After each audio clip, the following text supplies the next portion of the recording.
বাংলাদেশকে আফগানিস্তান বানানোর প্রথম ধাপ সম্পন্ন। বাংলাদেশের সাম্প্রতিক ঘটনাবলী নিয়ে ভারতীয় গণমাধ্যম যেভাবে আদা জল খেয়ে লেগেছে তা দেখে সারা বিশ্বের মানুষের মুখ হা হয়ে গেছে। ধ্রুবরেঠি, দেশভক্তের মতো জনপ্রিয় কন্টেন্ট ক্রিয়েটররা যেই মিডিয়া তথা গণমাধ্যমগুলোর নাম দিয়েছে গদি মিডিয়া, আজকের দিনে এসে সেগুলোর নাম গুজব মিডিয়া দিলেও কিন্তু বেমানান হবে না। একটা গুজবকে কোন লেভেলে নিয়ে যাওয়া যায় তা এদের না দেখলে এই প্রজন্ম বুঝতেই পারতো না। কোনো চ্যানেলের উপস্থাপক তো রীতিমতো অন স্ক্রিনে সার্কাস দেখানো শুরু করে দিয়েছে। এটা কোন লেভেলের সংবাদ উপস্থাপন রে ভাই?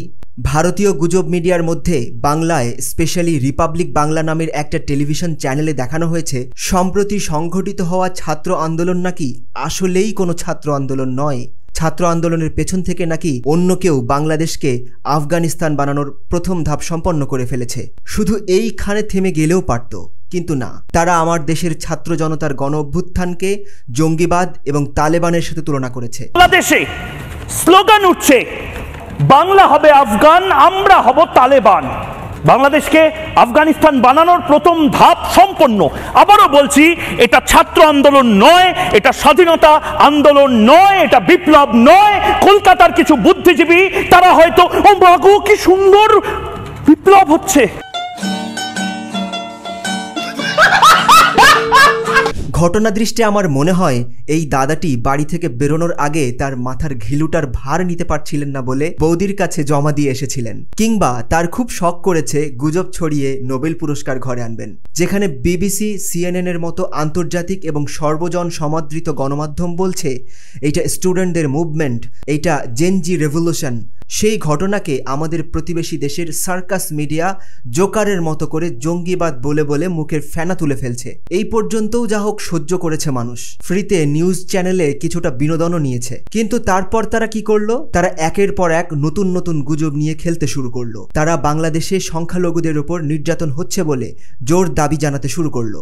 আর এইসব গুজব মিডিয়ার সাথে যোগ হলো কিছু সোশ্যাল মিডিয়া অ্যাক্টিভিস্ট। কাজেই টেলিভিশন চ্যানেলের পাশাপাশি ফেসবুক, ইউটিউব এবং X.com এর মতো প্ল্যাটফর্মেও ছড়িয়ে পড়তে শুরু করলো গুজব। কিন্তু শুধু দাবি করলেই তো হবে না, প্রমাণ তো দিতে হবে। এবার তারা লেগে পড়ল প্রমাণ খুঁজতে গিয়ে তারা পেয়ে গেল বাংলাদেশের এক ক্রিকেটারের বাড়িতে আগুন জ্বালিয়ে দিয়েছে জনতা।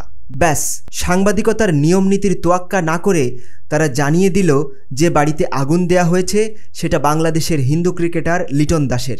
ঘটনা কি? লিটন দাসের বাড়ি ভারতীয় গুজব মিডিয়া জ্বালিয়ে দিল আর লিটন দাস জানেই না। ফ্যাক্ট চেক করে জানা গেল লিটন দাসের বাড়িতে আগুন ধরিয়ে দেওয়ার যে ছবিটি প্রচার করেছে তারা, সেটা কোনো মতেই লিটন দাসের না, এমনকি কোনো হিন্দু পরিবারেরও না। সেই বাড়িটি একজন মুসলিমের। বাংলাদেশ জাতীয় ক্রিকেট দলের সাবেক অধিনায়ক এবং আওয়ামী লীগ সরকারের এমপি মাশরাফি বিন মুর্তজার বাড়ি এটি। এইটা তো জাস্ট একটা, এরকম অসংখ্য গুজব তারা ছড়াতে শুরু করেছে। যেমন সাতক্ষীরা জেলার কলারোয়া উপজেলায় অবস্থিত রাজপ্রাসাদ কফি শপে আগুন দেওয়ার ঘটনা ঘটেছে। সেটা দেখানো হয়েছে একটি মন্দিরে আগুন দেওয়ার ঘটনা হিসেবে। 6 মাস আগের এক ভিডিওতে এক ড্রাগ অ্যাডিক্ট মহিলাকে তার স্বামী গাড়িতে করে রিহ্যাব সেন্টারে নিয়ে যাচ্ছিল, সেটার ভিডিও দিয়ে এইসব গুজব মিডিয়া এবং তথাকথিত অ্যাক্টিভিস্টরা প্রচার করছে একজন হিন্দু মেয়েকে মুসলিম ছেলেরা তুলে নিয়ে গিয়েছে। জুলাইয়ের 11 তারিখে লক্ষ্মীপুরের মজু চৌধুরী হাটের কাপড়ের দোকান পুড়ে যাওয়া ছবিগুলো এখন নতুন করে পোস্ট দিয়ে বলা হচ্ছে হিন্দুদের ব্যবসা প্রতিষ্ঠান, দোকানপাটে অগ্নিসংযোগ ও লুটপাট করা হয়েছে। মৌলভীবাজারে আওয়ামী লীগ সমর্থিত মুসলিম মেয়রকে পুকুরে নামিয়ে মানুষ তার দিকে ঢিল ছোড়ার একটি ভিডিও তারা প্রচার করছে বাংলাদেশের হিন্দুদের উপর ঢিল ছুঁড়ে মারা হচ্ছে বলে। এইখানে শেষ হলেও পারত, কিন্তু না। 2021 সালে ভারতের বেঙ্গালুরুতে ঘটে যাওয়া একটি ধর্ষণের কাহিনী পর্যন্ত বাংলাদেশে বর্তমানে হিন্দু নারীদের ধর্ষণ করা হচ্ছে বলে প্রচার করা হচ্ছে, এবং এভাবে প্রতিনিয়ত এই তালিকা দীর্ঘ হচ্ছে। তবে হ্যাঁ, অগ্নিসংযোগে জলের গানের রাহুল আনন্দের বাড়ি পুড়ে যাওয়ার ঘটনা আমাদের প্রত্যেককেই নির্বাক করেছে। তার প্রতি কারো কোনো রাজনৈতিক আক্রোশ নেই, ধর্মীয় আক্রোশ তো নয়ই, কিন্তু ভারতীয় গুজব মিডিয়া প্রচার করছে শুধু হিন্দু বলেই তার বাড়িতে আগুন দেওয়া হয়েছে।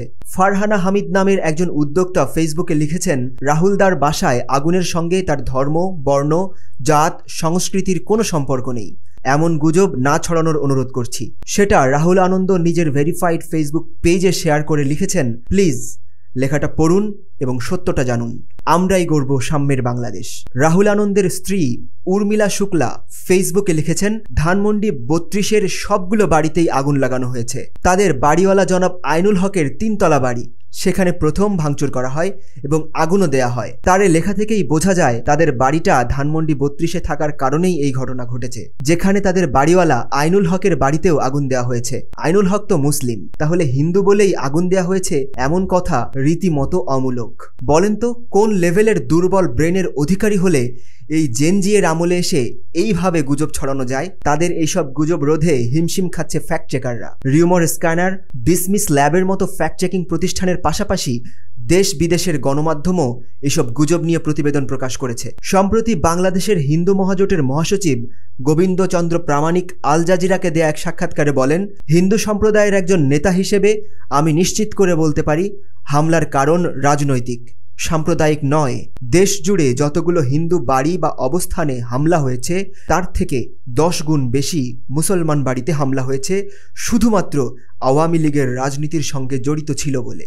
সাধারণ হিন্দুদের ওপর কেউ কোনো আঘাত করেনি। এছাড়াও বাংলাদেশের একাধিক হিন্দু নেতা এবং হিন্দু সম্প্রদায়ের বিভিন্ন পেশার মানুষ সামাজিক যোগাযোগ মাধ্যমে মুসলিমদের প্রতি কৃতজ্ঞতা প্রকাশ করেন এ কারণে যে হিন্দু ভাই বোনদের এবং তাদের ধর্মীয় উপাসনালয় রক্ষা করার জন্য রাত জেগে পাহারা দিয়েছেন তারা। বাংলাদেশের অন্তর্বর্তীকালীন সরকারের একাধিক উপদেষ্টা এই বিষয়ে বিবৃতি দিয়েছেন এবং হিন্দু ভাই বোনদের উপর যে কোনো ধরনের হামলা বুক পেতে দিয়ে রক্ষা করার আহ্বান জানিয়েছেন দেশের সকল নেতৃস্থানীয় ব্যক্তিবর্গ। এ এক নতুন বাংলাদেশ, এখানে সংখ্যালঘু আর কোনো পরিচয় না হোক, জাতি ধর্ম নির্বিশেষে সকলের পরিচয় হোক গর্বিত বাংলাদেশী।